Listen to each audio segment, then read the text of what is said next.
Tonight, authorities are going after Anonymous, the group responsible for Operation Payback, which temporarily crippled the websites of MasterCard, Visa, and PayPal after those companies cut off financial services to WikiLeaks. 5 people have been arrested in the UK. And yesterday, the FBI executed 40 search warrants across the U.S. as part of their ongoing investigation into who's responsible for the DDoS attacks. Now, the FBI hasn't said whether anyone in the U.S. has been arrested, but they did confirm that there is a link with the arrests in Britain.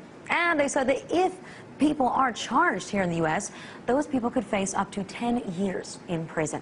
So a transatlantic operation is now going after the hacktivists. But will it stop them? Joining me to discuss it is a source within Anonymous. Thank you for joining us tonight. Now, first, I just want to ask, on behalf of Anonymous, are you guys surprised that the authorities are going after you here? It is a horrible shame that they continue to go after us, but it doesn't surprise us at all. I mean, we've been aware for months that Scotland Yard and the FBI have had ongoing investigations against Anonymous.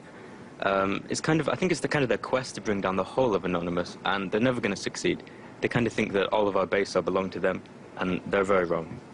Why do you call this a shame? Do you consider that what you've done is a criminal activity, or is this a peaceful form of protest? I've seen some of your statements claiming that. It's a shame that they continue to try. They're never going to stop the whole of Anonymous. DDoSing is not malicious. It could be considered a cyber sit-in, you know, an online protest. It's not harmful. It's much like, well, think of it much like blocking an entrance to a building like a bank or a shop. We're not breaking windows of buildings. We're not destroying parts of websites. We're simply denying access to it. That's the point. Distributed denial of service attacks. It's just a protest, but online. Now, it seems like there's an international effort going on between the UK and the US, and I know that you guys wrote out a statement for the British government. Do you have anything to say for the US government now that you know that they're working together on this one? At the moment, I can't speak for the whole of Anonymous, but we do not have a current US government press release. It might change, so we just say keep your eyes peeled on the internet. But how do you take these actions from the U.S. government, executing 40 search warrants all in one day across the U.S.? Oh, we're taking it quite well. We're trying to find out who it is. We're trying to support people.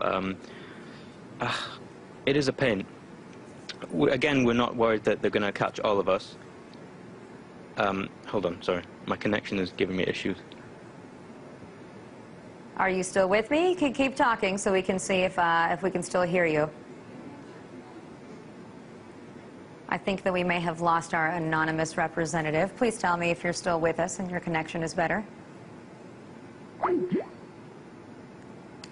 I think that we may have lost him there. I think we're trying to redial, but 40 search warrants, like I said, were served yesterday by the FBI across the U.S., and they said that they haven't yet arrested anybody, but these people could face up to 10 years in jail. Now, if you remember, we've spoken to officials from Anonymous, or representatives, excuse me, a number of times on this show, especially after the first time that they decided to go after the websites of MasterCard and Visa in response to WikiLeaks. And Anonymous also has come out recently in support of what's going on in Egypt. They say, they even wrote a letter saying that this is a warning to the Egyptian government. They are not about censorship. As you know, the Egyptian government, as we spoke tonight, shut down the internet. They also shut down all cell phone communications.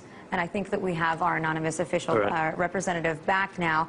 Since I was speaking about it, I was just mentioning that Anonymous released a statement in which you also were supporting what's going on in Egypt right now. Is that correct?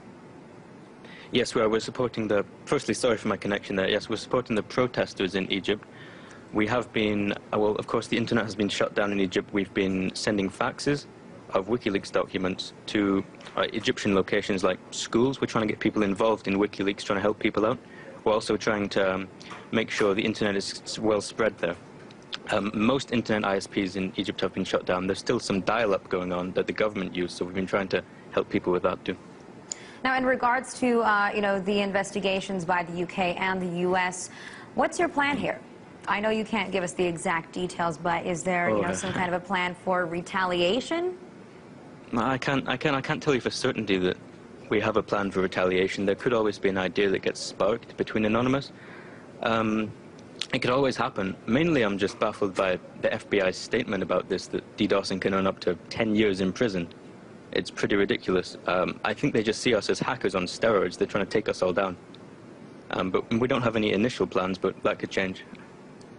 Well, I also just want to know, in response to some of your actions lately when it comes to these DDoS attacks, what kind of a response have you gotten from people? Obviously not from government officials who aren't too happy about it, but from regular citizens, from the public. Are they supporting you here?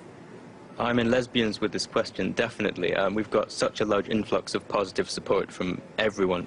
Well, not everyone, but a majority over the past couple of months. I mean, more and more people are realizing that they need to fight back against governments who think they can bite at their citizens. I mean, bringers of censorship and corruption need to learn that if they keep biting the anonymous hand will bitch slap them in the face. And we just want to stress that everyone is anonymous. We're not a secret club, a malicious hacking group, a cult of cyber terrorists, or an underground insurgent clan. I mean, we're not contained within one IRC network, one image board, or one human generation. I mean, we're everyone and we are no one. We're the producers of your show, we're the people at home watching it, on YouTube or other televisions. And if you want to help out our cause, we have sites like anonnews.org and anonops.ru to get started. We have press releases, news sources, a forum, and a public IRC network that you can come on any time. We're never going to give you up. We're never going to let you down. I think that some of our producers here on the Alona Show might counter that statement, but thank you very much for joining us.